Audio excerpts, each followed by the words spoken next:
Pessoal, se preparem, porque eu vou trazer para vocês a partir de agora, em primeira mão, Nicolas Ferreira, que discursou no parlamento em El Salvador. Gente, olha, algumas pessoas dizem, inclusive, que Bukele ficou chocado, gente, com a desenvoltura, né, com a capacidade do Nicolas, que esteve diante de diversos parlamentares por lá e fez um discurso brilhante. É El Salvador que tem, então, como presidente Nayib Bukele, que ficou conhecidíssimo justamente por conta da sua capacidade em transformar aquele país que era tão, mas tão perigoso em uma referência mundial em segurança pública. Olha, gente, quem viu já algumas imagens lá de El Salvador, das prisões, daquele número gigantesco de faccionados indo para trás das grades, eu não tenho dúvida nenhuma que se impressionou. Bom, e com isso então, o jovem e promissor Nicolas Ferreira, deputado federal da direita, fez um discurso e que eu vou trazer na íntegra porque tá realmente fenomenal. Já joguei na tela para vocês, já curte, comenta, compartilha muito nos principais grupos, é importante demais.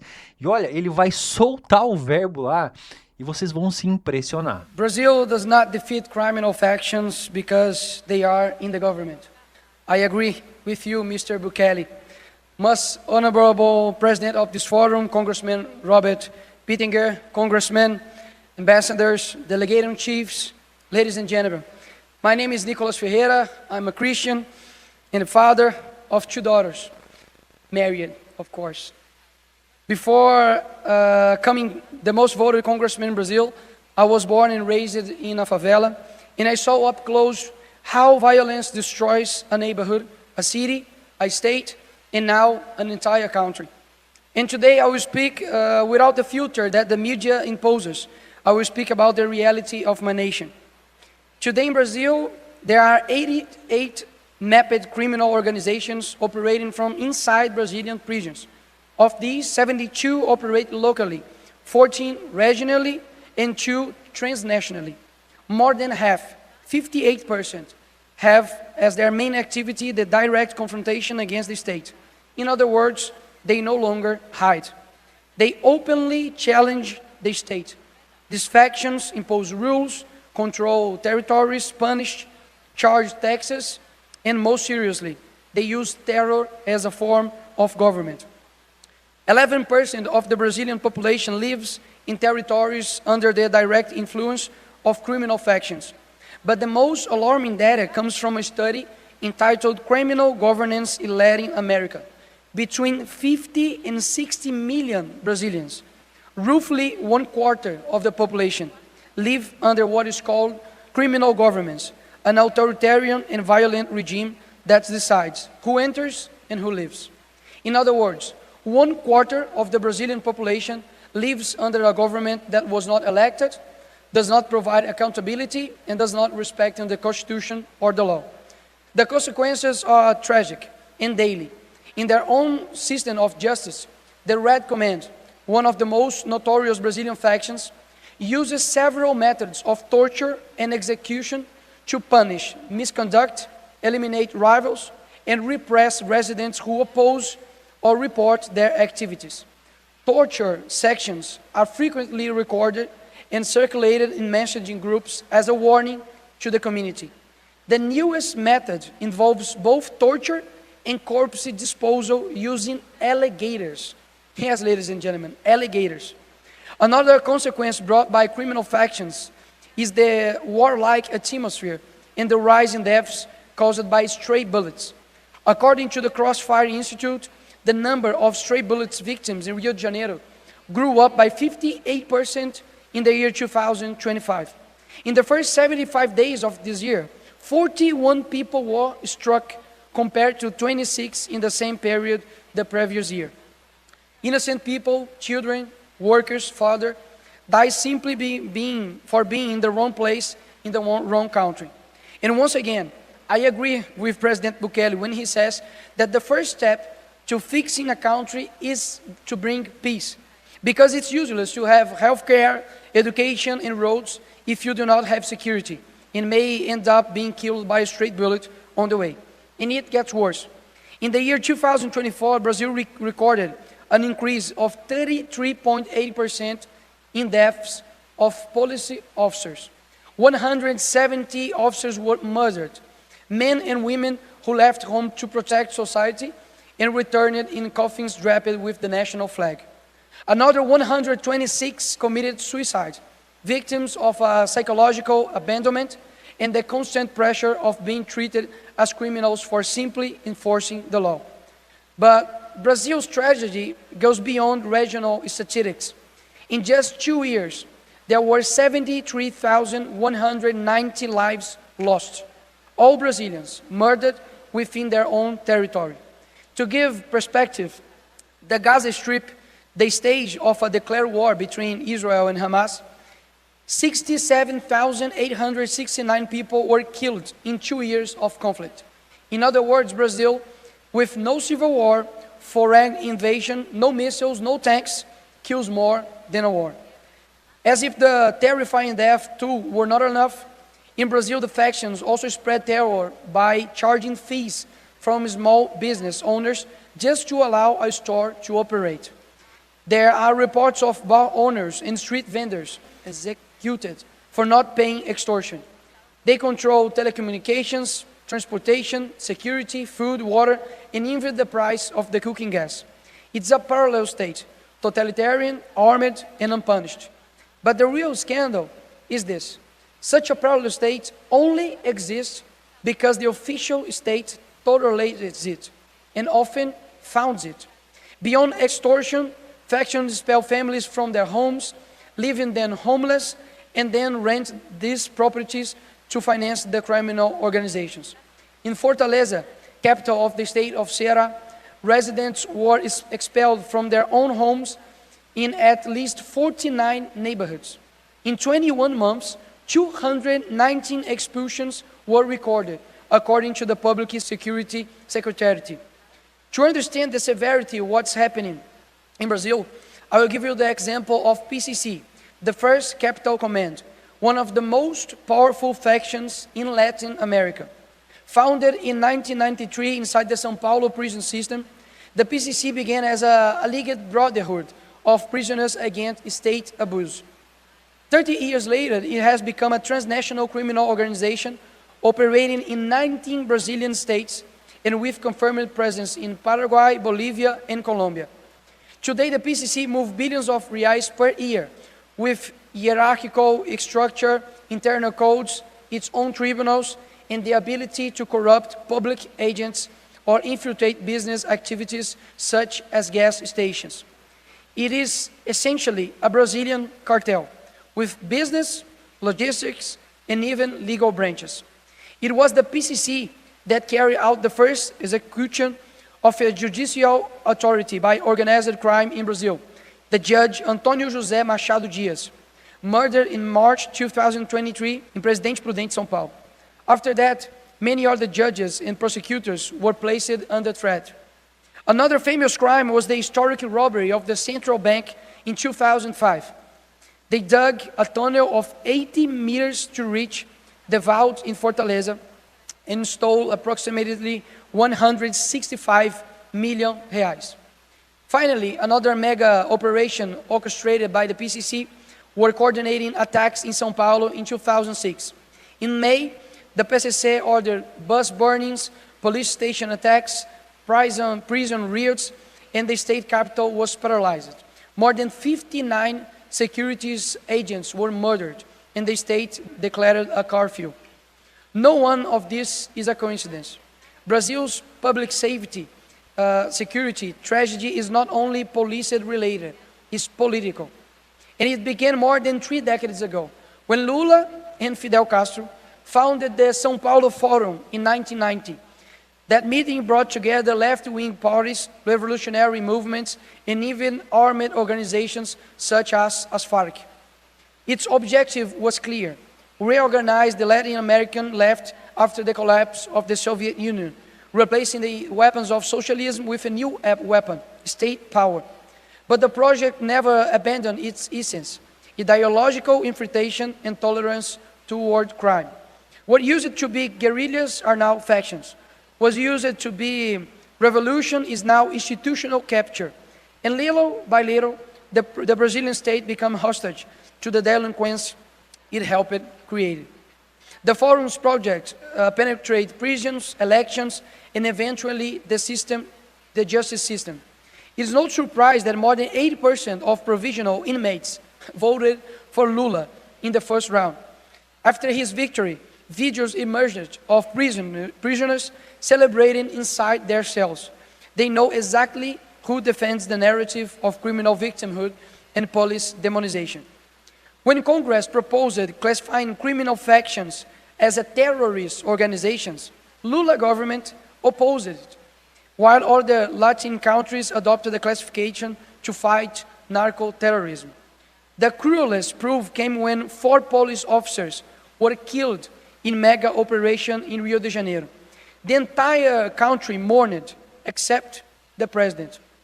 Lula offered no condolences to the families of the heroes, but was quick to mourn the death of the criminals.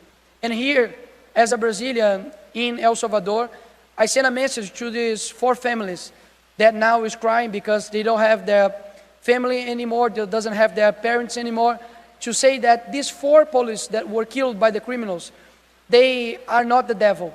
It's the opposite. They are heroes. Not for Brazil, but I'm sure for you guys also, and to the whole world.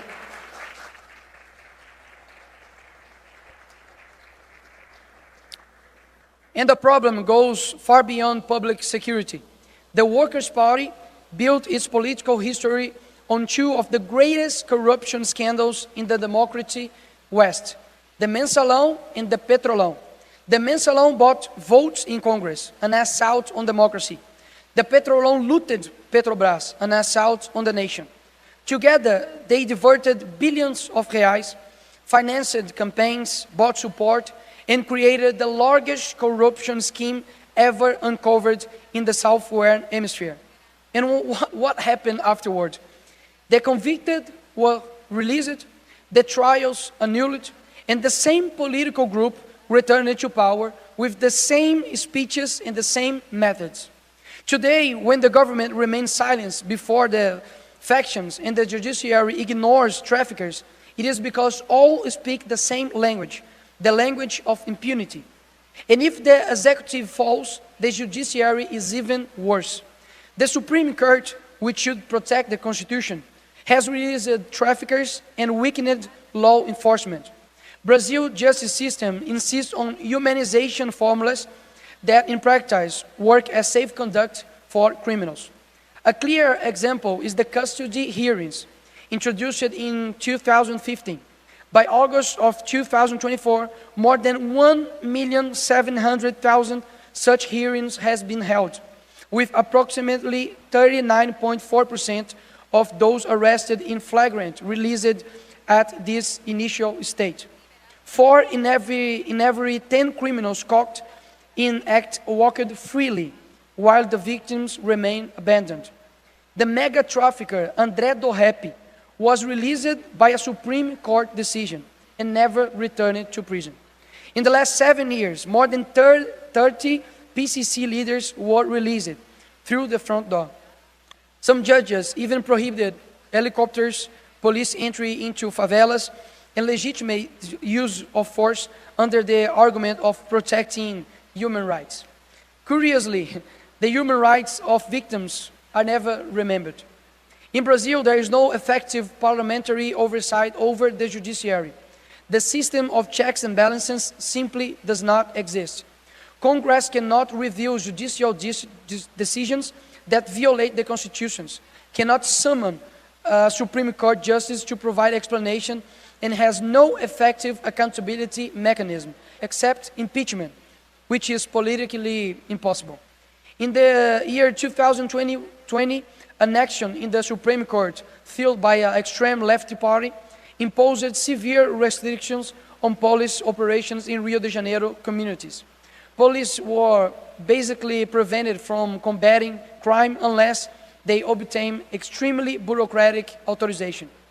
The decision was presented as a way to protect lives, but in practice left the citizen unprotected. By drastically limiting police action, prohibiting operation, demanding exceptional justification, and bureaucratizing every step. The decision created the perfect environment for organized crime to reorganize, strengthen, and expand its territorial power. While the state was held hostage by legal orders, criminals filled this vacuum, expanding weapons arsenals, drug routes, bases of operation at their territory's control. This is the result of government of judges, a system where 11 unelected ministers decide not only to interpret the law, but the country's agenda itself. They choose which cases move forward, which investigations are buried, and even which words may or may not be spoken online. For just an example, if I say here today that Mr. Alexandre de Moraes, our Supreme Court judge in Brazil, he is a tyranny, when I come back to Brazil, maybe I can be in jail. Just to know, President of the Parliament, how it works in Brazil. A system, they choose which cases move forward, as I said, and we are living under a new kind of censorship in rules. Brazil must restore balance among the powers. This is not about attacking the judiciary. It's about rebuilding constitutional harmony. We need accountability mechanism, limits, reviews, transparency. Democracy is only healthy when power is divided and supervised. Without control, power becomes corruption. El Salvador teaches us that political courage and moral leadership can transform a nation. But courage is not only about confronting crime in the streets. It's also about confronting the structures that protect crime in the courts. Brazil does not need more laws. It needs justice that obeys the law. It does not need more speeches about democracy. It needs institutions that respect democracy. As long as Parliament is mute and the judiciary untouchable, corruption will remain unpunished, factions will continue to govern, and the Brazilian people will remain victims of a state afraid to act.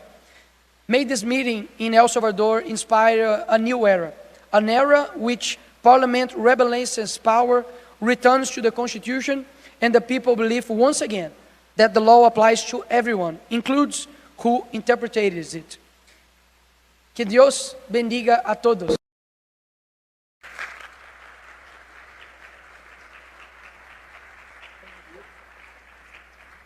Thank you very much for those refreshing insights. It really resonated with me. You got my vote, and give a plaque for you. Thank you again. Tá aí, pessoal, Nicolás Ferreira, brilhante discurso feito, então, em um fórum lá em Salvador, né, El Salvador, que é a terra aí do presidente Bukele, é a terra que, de fato, hoje é uma inspiração para diversos países, dentre eles o próprio Estados Unidos, né, que busca também referência hoje em El Salvador, por conta justamente da efetividade de todo o processo que aconteceu lá de acabar com essas facções e conseguir entregar para a população segurança, né, tanto nas suas casas, nas ruas, e o Nicolás simplesmente lá fazendo denúncias do Brasil, gente, entregando, dando nomes.